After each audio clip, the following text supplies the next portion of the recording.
G'day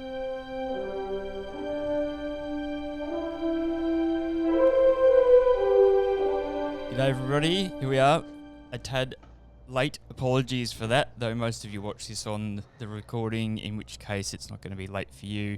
Could be the middle of the night, could be the morning, who knows, but enjoy the show nonetheless. Today we've got Yolandi Franken with us. She's a real all-round star. She's had a wide and varied career. She's been in the industry for 20 odd years now, worked as a producer across the full gamut from, I guess, some of the traditional starting places that we all begin in with music videos and commercials through to short films. She's travelled the world to different film festivals. She's won some awards in that space as well and produced a number of features. So what I found fascinating, and the reason why I put the caption there saying, can you succeed in the film industry if you're not a creative genius? Because I would imagine many like to consider themselves creative geniuses.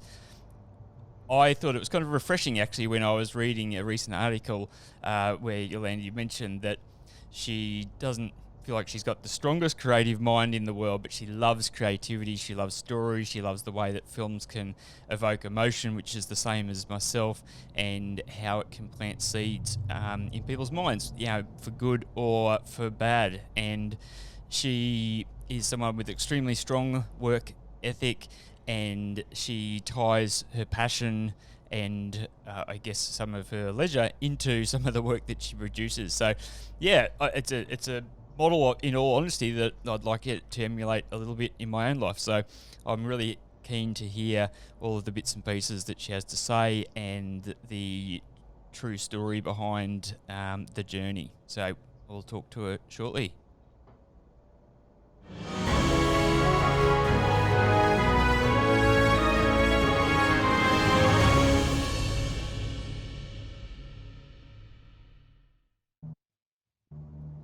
G'day.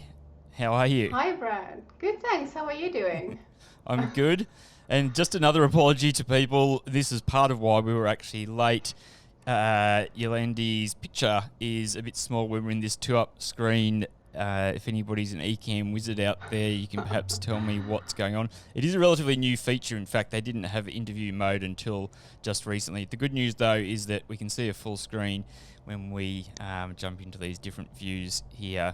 So, yeah, that's going to hopefully solve that problem for us. Yolandi, firstly, thanks for joining us. How has your week been? Oh, thanks so much for having me. Well, I was filming. I'm currently filming a lifestyle TV show, an adventure show, which I'm also hosting.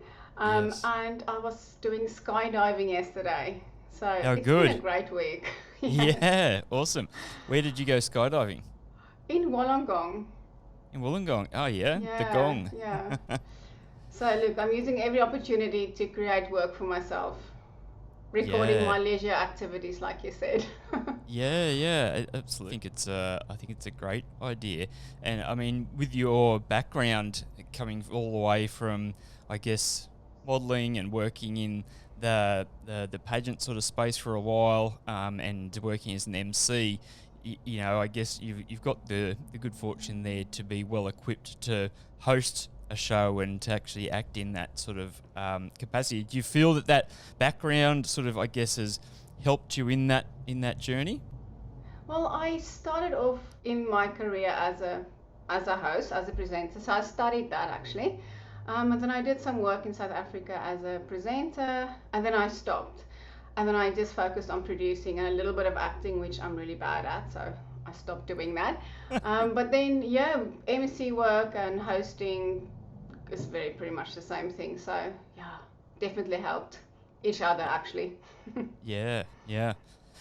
So the show that you're running at the moment, is that Yol's World or Yol's Adventure? Yol's Discover. So there's Discover. already 2 episodes. The first Yes. one was Yol's and Khan Discover Sydney. The other one, Yol's and the Models Discover Australia. where I went with these people around and we filmed things, which is now currently doing the festival circuit and is doing really well and it's won some awards. So I thought, what am I going to do in COVID time? I'm going to do another edition. So because it's just, very minimal crew, this time just me and easy to shoot, got to keep doing things. Yeah, absolutely. So when you say just yourself, does that mean that you're working the camera as well, or you have somebody else doing that part? No, I have my crew, but I'm the only host. Where normally, before I had Khan, that was my co-host, Khan True, and then I had the second edition with the models. So I had 10 models and myself, and we were doing activities. But this time it's just me. Yeah, yeah. And doing everything from skydiving through to what else? What have you got sort of on the itinerary?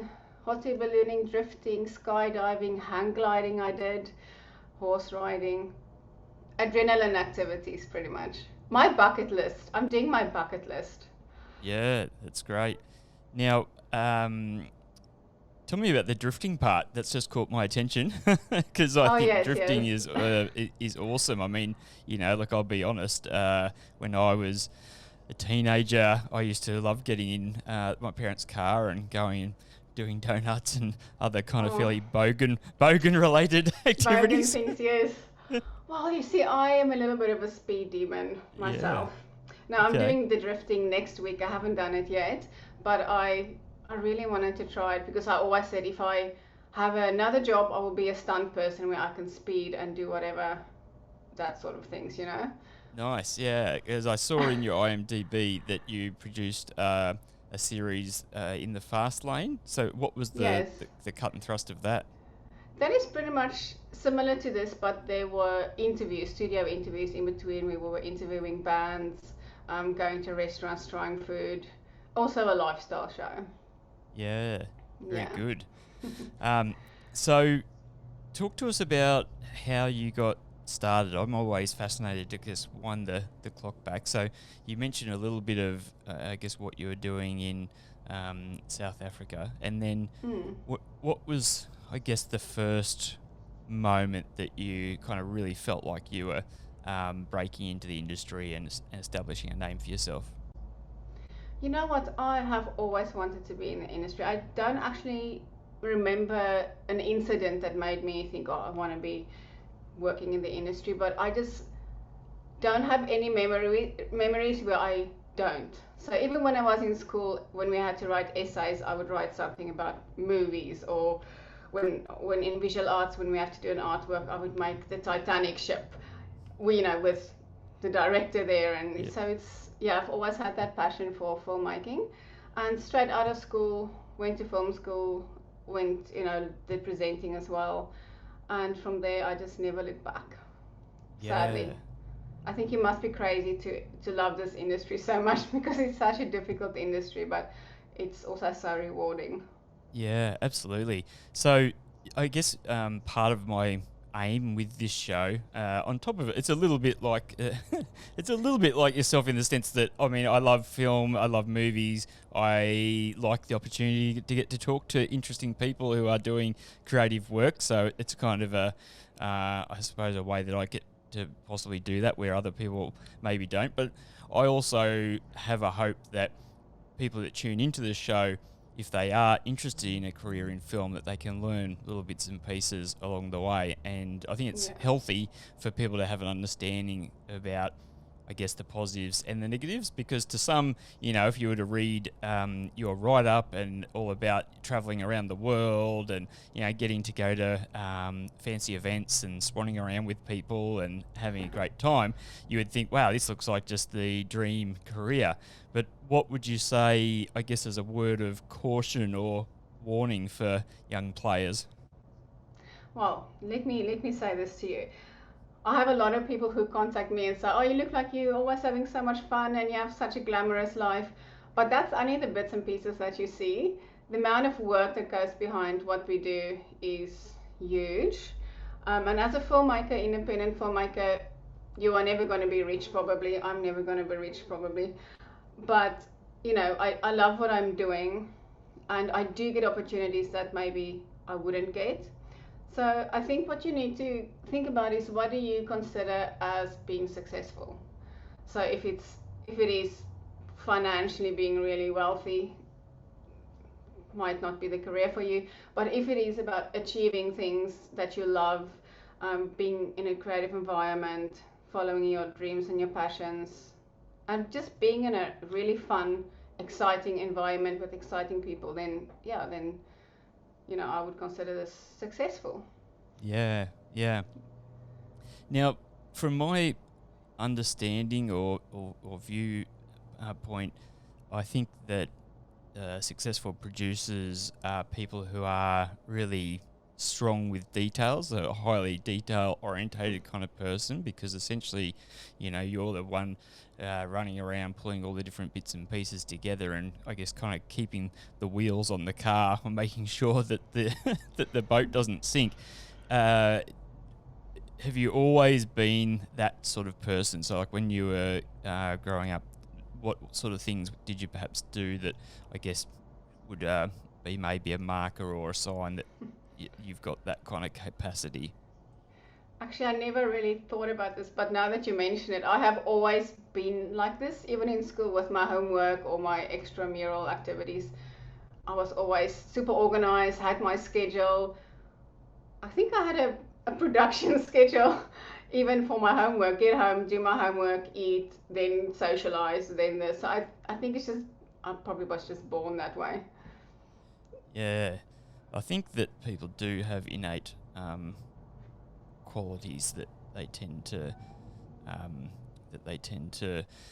have with them throughout their life. In fact, I've worked in different roles in the past when I was in the corporate sort of space in Brisbane, working in the recruitment field, and even in some of the other sales roles I worked in, where you had to do these different psychometric tests, and I've heard people speak on it. And look, to be honest, like my results always came out pretty much the same. I love talking to people, so surprise.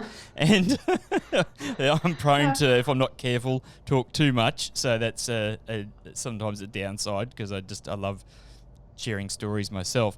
But that was interesting. And one of the groups that came and spoke to us about psychometric profiling at one stage said that they believe that people typically have a certain personality profile by the time that they're about 4 years old. So if you're kind of looking at your kids and how they sort of carry themselves and do things by about 4, that's probably the type of person they're likely to be, which is fascinating for me at the moment, because I've got a 9-year-old daughter who thinks that she's in charge of the house, and and I've got a 4-year-old son who's just a bit of a lunatic. So, which is, So you've got a producer and an actor. Yeah, who knows? Indeed. Now let's talk about Streets of Colour, because Streets of Colour, you guys have wrapped. You've done the shoot, all that sort of stuff's happened, and you're now in that sort of post-production phase. So maybe it'd be nice if you could tell us a little bit about what Streets of Colour is, and when we can expect to see it. Yes, well, we were so lucky. We wrapped in January, so we just missed the coronavirus. So it was perfect timing for us, actually. So we spent the year in post production. It's taking a bit longer than we would wanted to take, just because coronavirus has created some havoc with cast and crew, and availabilities and schedules, and everyone's had to reshuffle their lives. But it's moving along really well. It's looking amazing. I am really proud of what we've done so far, and yeah, hopefully it will come out next year, depending on what the industry's, with distribution and cinematic releases, what's happening, I don't know. But I think by the time that, because it's changing every day, every week, well, probably every day, by the time that we're done with post-production, we'll probably have a clearer picture of what the world will look like at that time, if it's going to be different, which I'm sure it will be. So, yeah. So I guess the synopsis, or the theme of the film is essentially somebody has gotten involved in a street fight and has been wrongfully accused of killing or harming one of the other people in there, and there's, I think, some racial elements in play. Is that right? More or less, yes, yes. So it's So I probably butchered it. no, we're following the life of a young man that has struggles with self-identity, due to racism and growing up in a lower socioeconomic environment. And then his friend gets killed, his best friend, and he gets pretty much blamed for it. Not that people thought he was the killer, but having a hand in it. And we deal with a lot of, like I said, racism, self-identity, self-love, and at the end of the day, he redeems himself, picks up his life, and puts the pieces back together. So it's a feel-good story. Yeah. Yeah. Yeah, I read somewhere that it sounds as though you have, and again, similar to myself, really, like a bit of an altruistic sort of mindset in that you realise that film or TV, any of the visual formats can evoke a large amount of emotion and actually leave a lasting legacy. So tell us a little bit more, I guess, about that train of thought and how you feel about the art form.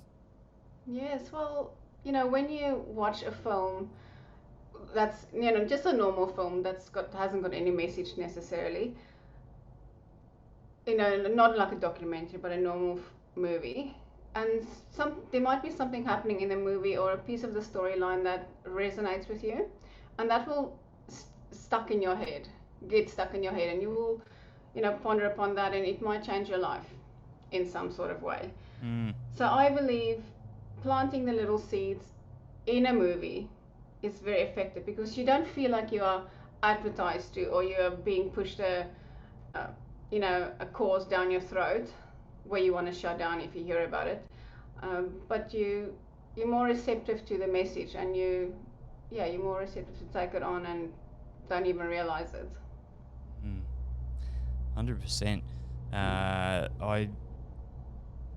Enjoy is maybe a tricky word, because sometimes it's so confronting. You think, did I actually enjoy that? But I personally feel like it's good for you to watch things just to try and get your mind into somebody else's world. And like films like The Last King of Scotland and things like that, to do with apartheid, which you would be more familiar with than many. I found to be quite amazing, really. Like it really actually resonates with you, or leaves a distinctive feeling as you sort of leave that.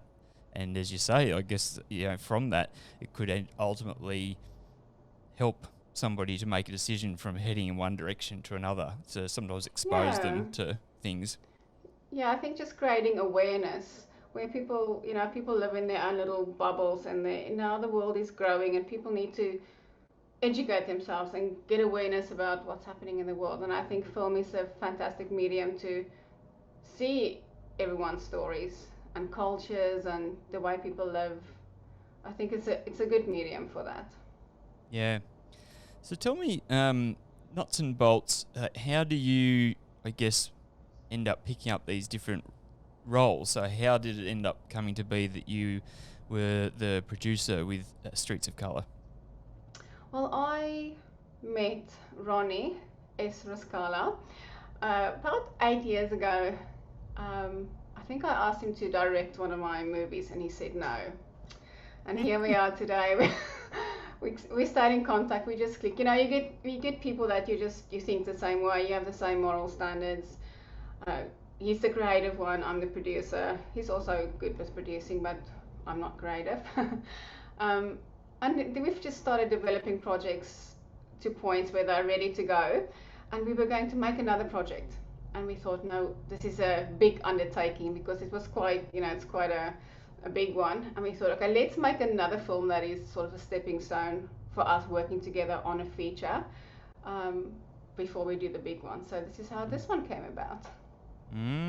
Intriguing. So it sounds like you've got something interesting planned for down the line, and it goes to show the benefits of networking, forming connections, I suppose, meeting different people, and that's one thing that the coronavirus and its legacy is going to have an impact on. I suppose I'm waiting and watching with interest to see how that all sort of plays out, because I know some people hate networking events. Like that's the going to some sort of event is the worst thing in their mind. Whereas I actually personally really enjoy seeing people, meeting new people who have a similar kind of passion. Like is an amazing icebreaker. And then if you go to a regular events, then you can meet see people on an ongoing sort of basis. So it's a nice time to sort of catch up. Yeah. Yeah, I think networking is the number one thing in our industry. It's all about who you know. For new filmmakers, I'm saying please go and work on projects, even if you don't get paid, which sucks. But this is how I started, and that's how you meet the people. Because from one job, paid or not, comes other jobs and other opportunities, and eventually you grow, and people remember you. It's if you just send your CV out to someone, you're just a name on a page. But if you work with them, they see your work ethic, they see, the level of work that you do. It's much easier to remember that person next time you need someone. Yeah. So networking is really important. Yeah, definitely. So, how long did you spend working on Streets of Colour? Like, what did that sort of look like beginning to end? I think we started writing it about 4 or 5 years ago. Wow. From scratch. So we wrote it back and forth, got the draft perfect. Then we started shooting in August last year, 2019. We started shooting, and we finished because we shot in blocks, and then we finished in January. Yes. Yeah. Now, something that's a little bit of a tangent, I suppose, which is also something I'm prone to do. Or I even had a little show running for a while called Tangent Tuesday, so that sort of really shows how much I personally believe in tangents or like tangents. Sometimes I think the best story actually happens on the side of the other story that someone was talking about. But something that also piqued my interest in your backstory is that you were nominated for Australian of the Year in 2015, which is quite an amazing thing to be able to stay. Tell us about that, like how and why that came to be. Yeah, I know it's a bit random, but so I will go back a little bit. Yeah. In my younger years, I did modeling and pageants, and then I stopped for about 10 years. Because I became old. And then I was doing charity work for ovarian cancer, and I got approached by Mrs. Australia, because every pageant has a charity that they raise funds and awareness for. And so because I had the same cause, they said, did you want to enter? You did this before when you were younger, please come and do it. So I did it, and that's how I ended up getting back into modeling for a few years and continuing my ovarian cancer awareness messages. So I did that, but then I also started Cause Film Festival because I was lying awake one night and I was thinking, how can I get my message out to people? How do I spread awareness about ovarian cancer? Yeah. And I thought, the only thing that I know about is filmmaking. So how about I start a film festival? Because surely everyone that advocates for a cause is in the same situation. How do you spread awareness? And I started Cause Film Festival, which is still running now. I think it's the 5th year now. And I think that's just where it came from. Amazing.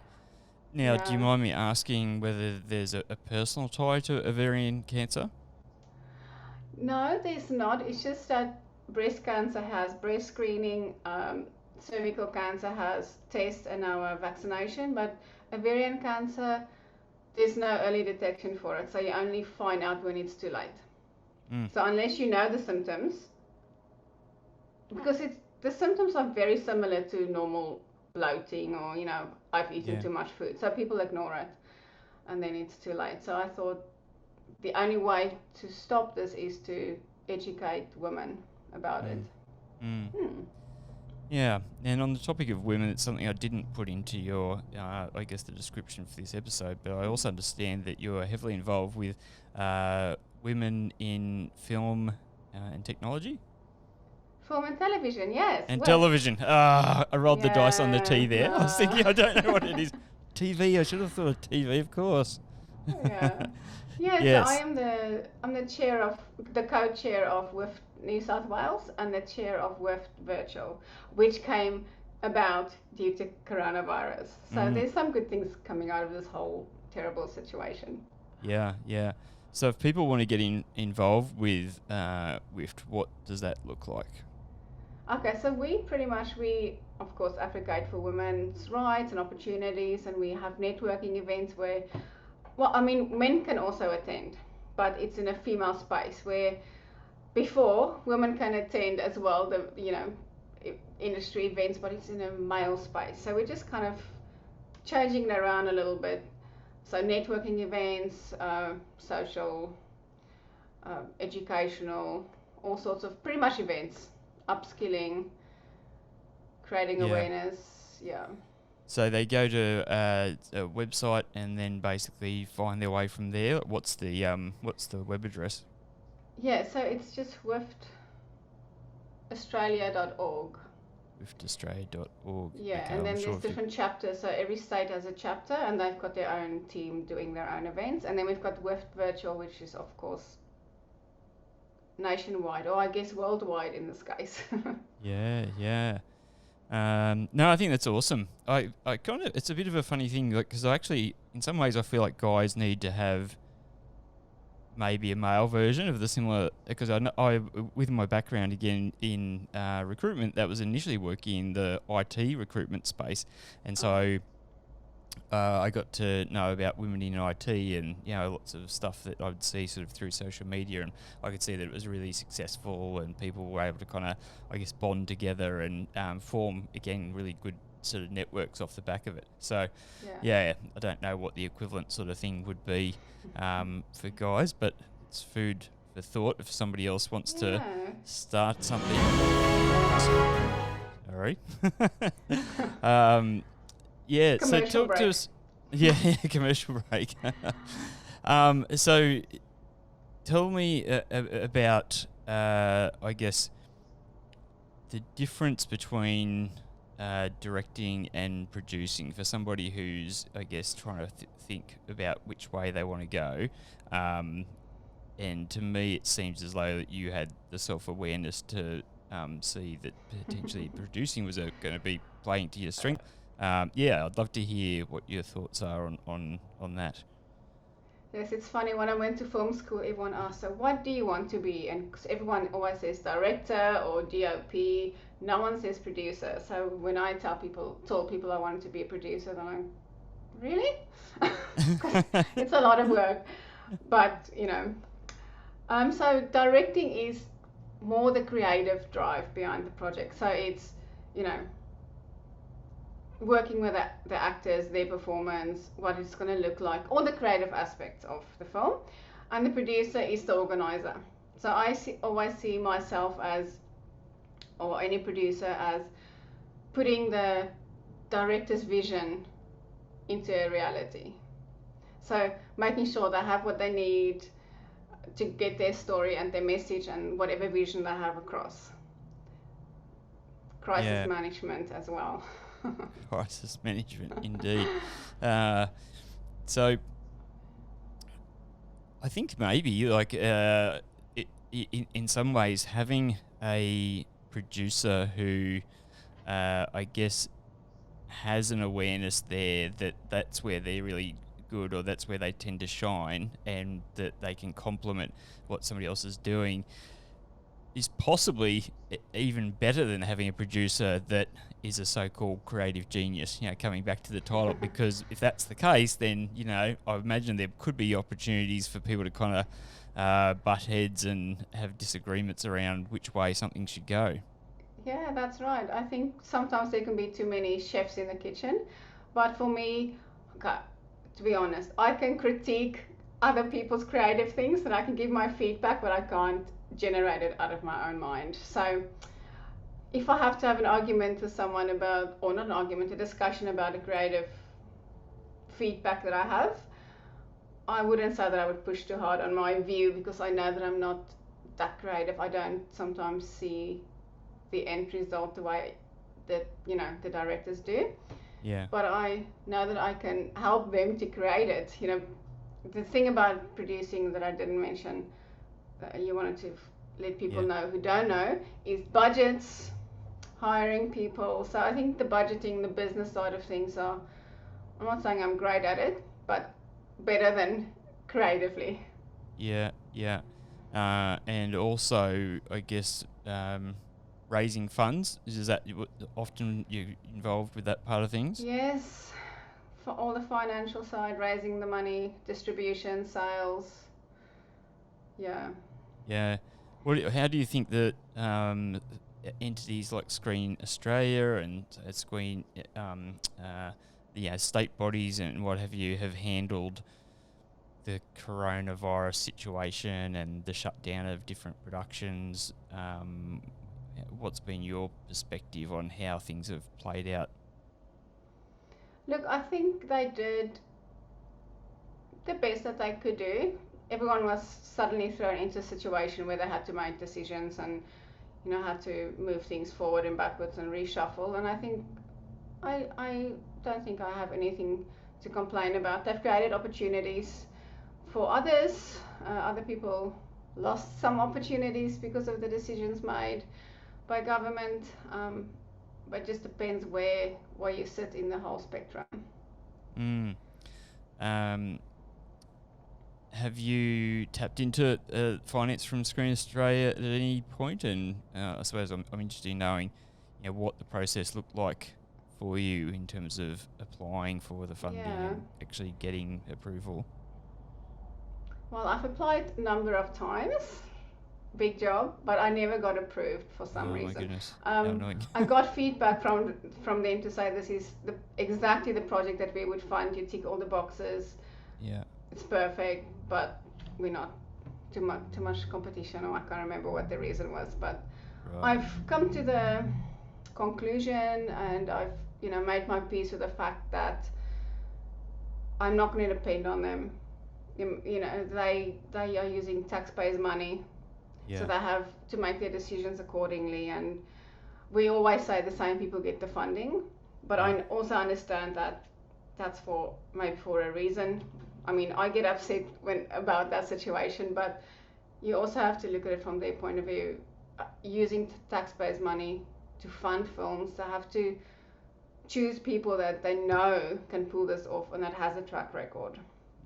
So I think once you just prove yourself a little bit, which is not what I'm hoping to achieve, and then eventually you will be able to show them that you are worthy of their money and the taxpayers' money.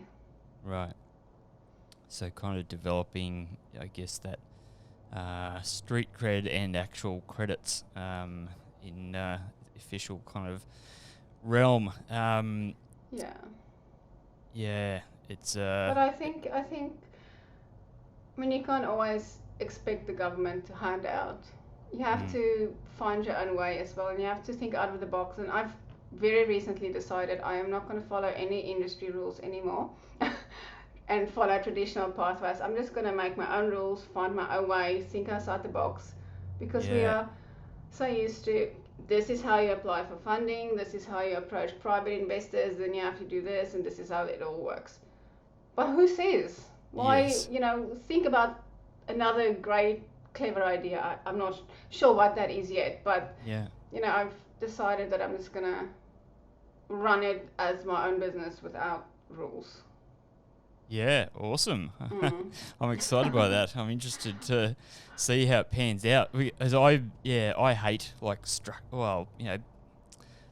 not all structure, I guess, is bad. I understand, but one of the things I've hoped that would potentially come out of the whole COVID situation as a positive, and not to diminish, all of the bad things that have happened, of course. But one thing that I've sort of hoped is that some of the traditional ways that this is how it's always been done, could potentially be pulled down. And I certainly know that within government, in the corporate space, that they've experienced that, because they've been to go, you know what, we actually just need to make things happen. We don't want to have to go through 15 different steps and procedures and tick boxes when there are things that need to be done. So, Yeah. but as somebody who's still pretty new to the entire industry, like I ditched my corporate career. I guess the beginning of last year is when I decided I'm going to go all in and pursue a career in the video space and film ultimately. But just starting out like most people doing Are videography. you sure this is the right decision? No, not at all. And my wife is constantly questioning it, and then. I mean, to magnify that, when COVID came, basically, like the little bit of work that I did have just disappeared, and I was trying to contact a bunch of people who I thought, okay, well, certain businesses are going to do better in this environment. So I even reached out to people who make bidets because I thought, there's a toilet paper crisis at the time, and I thought maybe those guys would be doing really well, but it's possible that my run was too early, and people were still trying to figure out what the heck was going on. None of the stimulus money had sort of come into the scene at that stage. But I just, you probably know this story, but for anybody who doesn't, I was just honestly sitting here looking at the wall over here and sitting here by myself in the house and just thinking, shit, like there's going to be all these people right here in Australia, in Western society, who potentially within a short time frame going to have no job or no clients, and 70% of people spend what they earn, so they're going to have no money and potentially no food. As this was literally before any of the stimulus stuff happened, I thought, wow, this is like going to get really potentially really messy because people need to eat. So what are they going to do? And I just thought about people who struggle with depression and things like that, and potential spikes in suicide. And look, unfortunately, a lot of that stuff has happened, and there has been a rise in crime and issues in the mental health space. So I was just thinking, okay, what could I possibly do? Like, what kind of skills do I have at my disposal? And I had some time ago thought of an idea to start a social enterprise to help filmmakers fund their films, and this still actually forms part of what I'm doing with Flicks for Good. But I thought so many people can't get the money to create the movie, and then, as you say, get that opportunity to show people that they can do what they've said they can, and then after they've even created it, potentially borrowing a bunch of money from people and making all sorts of promises sometimes to dentists and whoever will basically give them some cash, that they then potentially get stitched up with a really bad deal from a distributor, and like that's I guess a known fact. So that was sort of part of the idea, and then I had to put it on the shelf because I come up with way too many ideas. I need to try and just execute on something, and so I thought that's parked. But then when the coronavirus came through, I thought I'm just going to have a fresh look at everything. Like, businesses are about solving problems. What are the problems? And I thought, well, basically, you need organisations like Beyond Blue and Food Bank and, Oz Harvest and whoever else is out there living, in the suicide sort of prevention space. You need those guys to have more money and more exposure so that more people are either going to help them with finances or they're going to help them with actually, volunteering. So I was thinking, okay, well, how can we get awareness? How can you impact someone from an emotional perspective like you're talking about? And I thought, well, film. And I looked at the same time, I've done a bunch of research, and I've got a bunch of stats and things I could bore people to death with. But I looked at the state of the streaming industry, and essentially, streaming has hit an all-time high, right? So Netflix reported all-time figures, and through COVID, and currently I think the entertainment sector sits at about $100 billion a year, estimated worth, and half of that is video streaming, and they estimate that by 2024 that'll be $688.7 billion. So I was just like, man, like, even if we could just get like a little bit of that, it would be a win. Where is that money? Where is that? How can I just put a little hose in the side and just siphon some over here? So that's essentially Flicks for Good. Sorry everybody, that's my little kind of promo piece over advert, if you will, for Flicks for Good. If you're interested or you like the sound of that and you want to help like I am legitimately doing it. So there's a website you can go to, FLICKS, the number 4 good.com.au. At the moment, I'm just capturing people's emails who are interested in what I'm up to, and should I get to the point of doing crowdfunding and what have you, they're potentially interested. So there's no obligation at all. It's more just a case of saying, hey, do you want to be kept in the loop as I go on this wacky adventure? Now, having said all that, I also still... I also still need to keep financing things. So I've kind of decided I'm going to bring Engage in Ear, which is my my video production business. I'm going to bring that back to life and try and pick up some corporate work. So if anybody needs help in that perspective, feel free to give me a yell. So I respect that you are taking charge of your life and creating opportunities for yourself and now for others. And I think that's the way forward. And that's what I mean with filmmakers, not to just follow the recipe, just, think outside the box, be proactive, do your thing, think for yourself. Yeah. And what do you think about like the model of having to have the log line and the synopsis and the treatment and all that sort of thing? No, I think that's still good. That can stay because there's a purpose for it. Yeah. Because if I get pitched a film, I always ask what's the synopsis or what's the log line or eventually what's the treatment. So I think there's still a place for it. But in terms of sales and marketing and distribution and raising money, I think our industry is a bit of a mess, and it's been for a long time. And I think with coronavirus, it's even worse. But I feel like it's a positive thing because now we've been forced to get a bit of a shake and a rethink, and I think whatever happens after this is going to be for the better. We just need to settle and see what that new world is going to look like, and I think it's going to be very different. But I think we just have to think outside the box. Yeah, well, if you've got my word for it, if Flicks for Good becomes a reality, that's still a heavy part of the structure and the business plan, the strategy, if you will. And it's not like it's a strategy that already exists because Netflix have done a great job of creating original content, and I have Netflix. I love a lot of their content. To the point where often if I see something with a little N there. This is the first time I've ever done that in this show, but for some reason I've just decided to do it 3 times. I broke your program today. It's busted. Anyway, I blame Ecamm. No, it's not completely true. So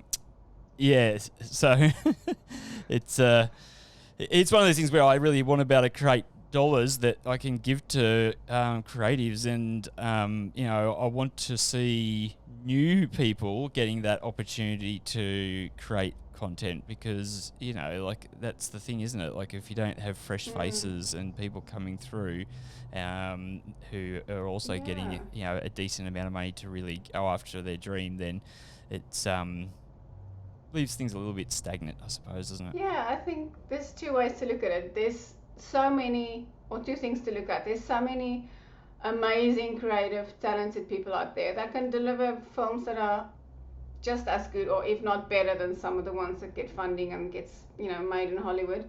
They just don't have the funding and the opportunity to actually create that. But were they given that opportunity, nothing would stop them. And then from the audience point of view, it's new stories, because same people making this movies, same stories coming out the whole time, but fresh faces, like you said, will bring out new stories, new perspectives. I think there's definitely a big gap in the market, so your business might be very helpful. Yeah, I'll indeed. call you first. That's right. I'll say, where's your log line? Give me the synopsis. I do understand it, because it's, trying to distill something down into one paragraph, it's obviously a time saver, and it shows, I guess, due diligence and things like that. But I was writing a sci-fi movie before Corona happened, so I've got that here on my wall, and just trying to come up with a logline for that was a nightmare because it's a relatively involved sort of story, you know, with a lot going on. I'm thinking, how do I distill that down to like 1 or 2 sentences? Yeah, it does. It takes a bit of thinking and a few drafts because it's pretty much what's going to sell your script. So you got to get it. It's sort of similar to a trailer for a movie. You have to make sure it's really good and captures the attention and is interesting enough that people want to go, oh yeah, I want this project. Indeed. So yeah, I understand it's a daunting thing. Yeah. Let's have a look at your reel. Actually, I've got your production reel on your site. Is that's a good one to go for? Yes, you can use that one.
Looks like a lot of work.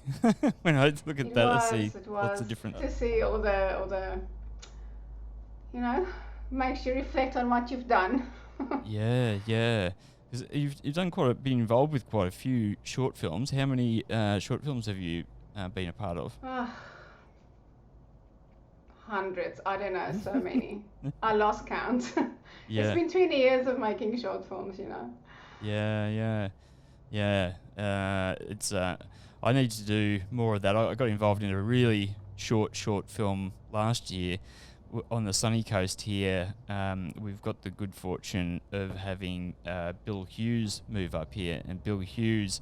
I wasn't actually familiar. I'll be honest. I'll put my hand up. I wasn't familiar with who he was, and then he's like the grandfather of Australian TV.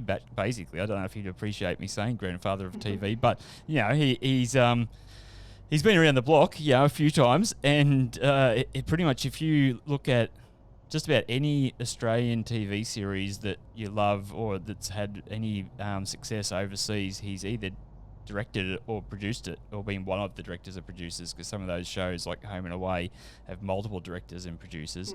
But yeah, and he's just a really down-to-earth sort of guy, and he's moved to the sunny coast, and he came into we've got a local group, Sunshine Coast Screen Collective, and we used to meet once a month, and he just came in there and he's like, okay, I'm just keen to be part of things. I'm not here to sort of take over it. And he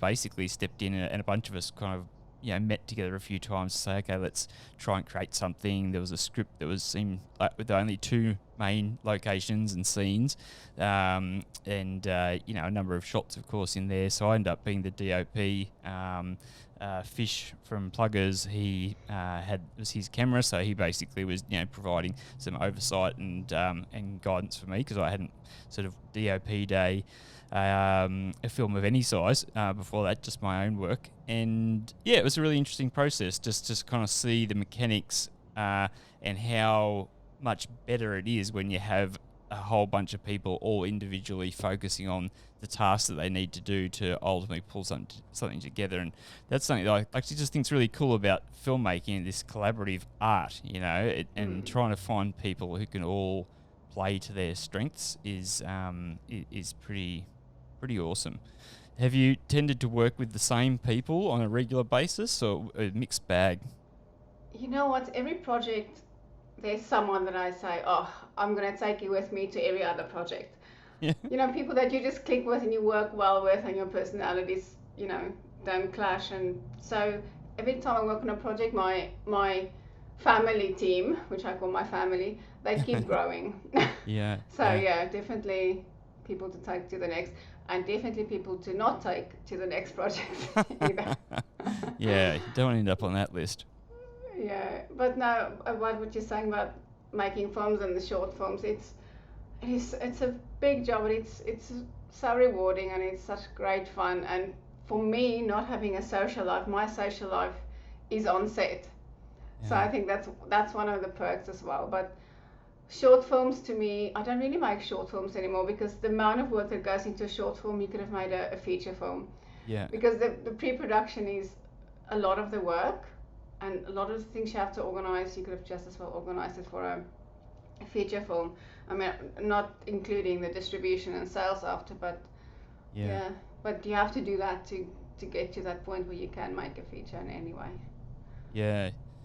Yeah, it's interesting, just I guess some of the logistics of getting approvals, to film in different locations, or depending on the type of person, I suppose. Obviously, there have been plenty of people over the years who've just decided to, run the gauntlet and see if they can get away with things. Australia is probably a bit better than LA, is it, from a permit perspective? I actually don't really know a lot about how hard it is to get locations.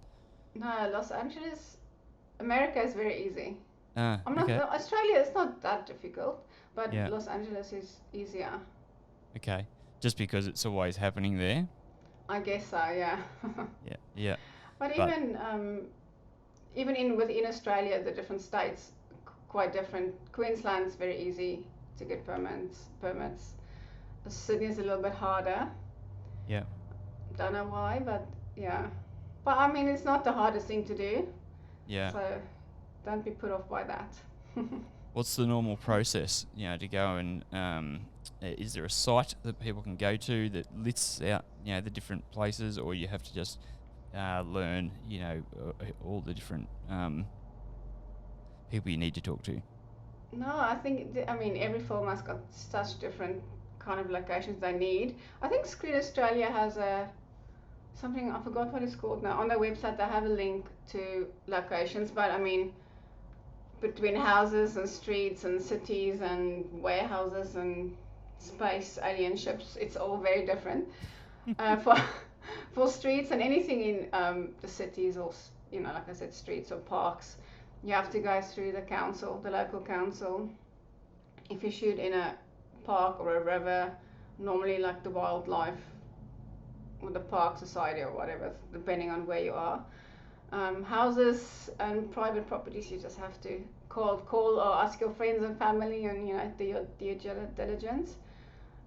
But a lot of people build sets as well, because building sets makes your life a little bit easier, because you can build it, leave everything there, come back the next day, have your setup.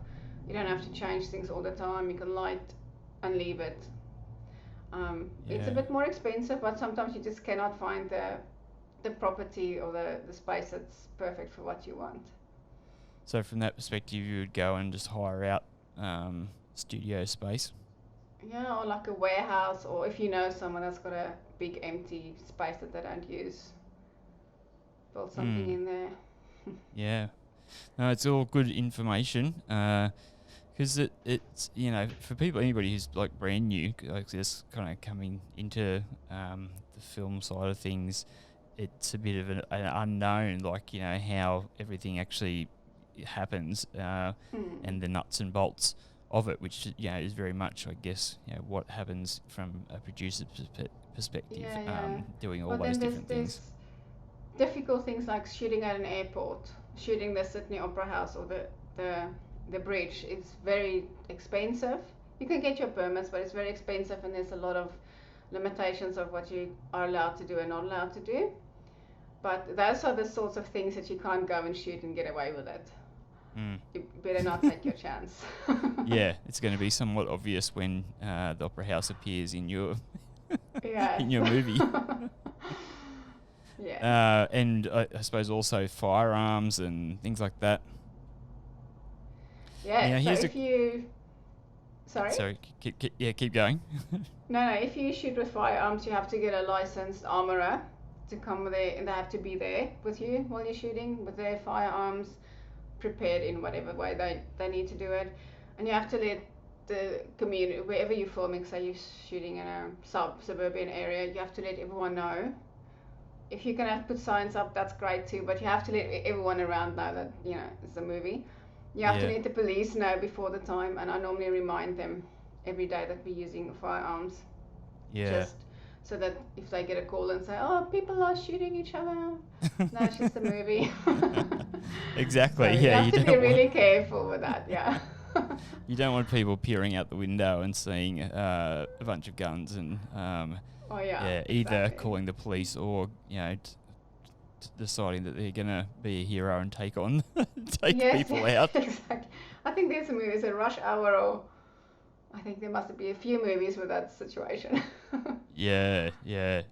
Now, here's another thing that I just found that I kind of thought was intriguing. I read that you were invited to go to India to the opening of a film school. What was the story with that one? Look, I don't know how that happened, but for some or other reason, I was invited as an international celebrity to go and open the film school. Now, how I became this international celebrity, I'm not sure, but I'm not complaining, and I didn't say I just went. Yes, of course. But I think what they meant was in the film industry, and yeah. But that was fun. India was definitely an interesting place to go to, a big culture shock, and I got to visit the schools there and talk about what I do, and different world, I tell you. But so nice. It was a great honor for me to go there. Yeah. It's not on my agenda from a travel perspective, not from a recreational travel perspective anyway. I've always thought if I was to go to India, it would be more like specifically from the cultural sort of perspective, almost to deliberately culture shock myself and have their eyes open to how difficult things are for people. I mean, I imagine for you would have perhaps seen some of that in South Africa, but I know a lot of people here have no concept. Exactly, there was a few areas that we drove and it was really bad, and I realized actually that's very similar to where I come from. Yeah. But being in a wonderful, amazing country like Australia for so long, you kind of forget. So I think it's a good reminder to see how people live sometimes. Yeah. And I think again, this is where filmmaking can play a role, because you can have the opportunity to show people who, I mean, not everyone's going to go travel the world and see these things, but for people to learn about other cultures and experiences. Yeah, 100%. 100%. Yolandi, thanks so much for coming and being guest today on Filmmakers, and for dealing with us with the screen sizes. You can either be really, really big or you can be small, and we've seen the intro a number of times. Yes, no, I think what happened was I prayed to God. I said, please, I want to be small. I think he must have misunderstood. But anyway, it worked out fine at the end. Yeah, I think so. So good. Yeah, thanks again. It was really, really nice to chat to you. Please stay in touch, and I'm sure we'll cross paths in some way or another as we go on the journey. And I'll certainly be eagerly kind of waiting to see how everything pans out with you and your ventures. Yes, thank you so much. Thanks for having me. I loved this talk, and good luck with all your ventures as well. Yeah, And thank you. to your listeners, good luck for, well, the future of our industry. Yeah, indeed. Get behind films, and if you have the means to support them financially, do that. If you're interested, go and find maybe a local group like the Sunshine Coast Screen Collective or something like that, where you can go and it's a friendly environment and you can learn. And as Yolandi was saying, just get in there, and particularly when you're young, I mean that is a great opportunity if you don't have a lot of overheads, particularly if you're perhaps living at home.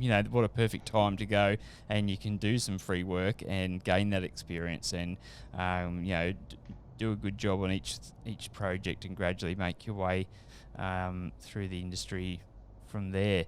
And on the topic of being a good citizen, do all the right things, like, subscribe, hit the notification button. I've now just remembered I got this little animation thing to do that, but I don't think I've got it loaded in here yet. But anyway, just do it. All right. Everyone knows how to do it, so do it. That's it. Yeah, thanks for coming. Thank you so much.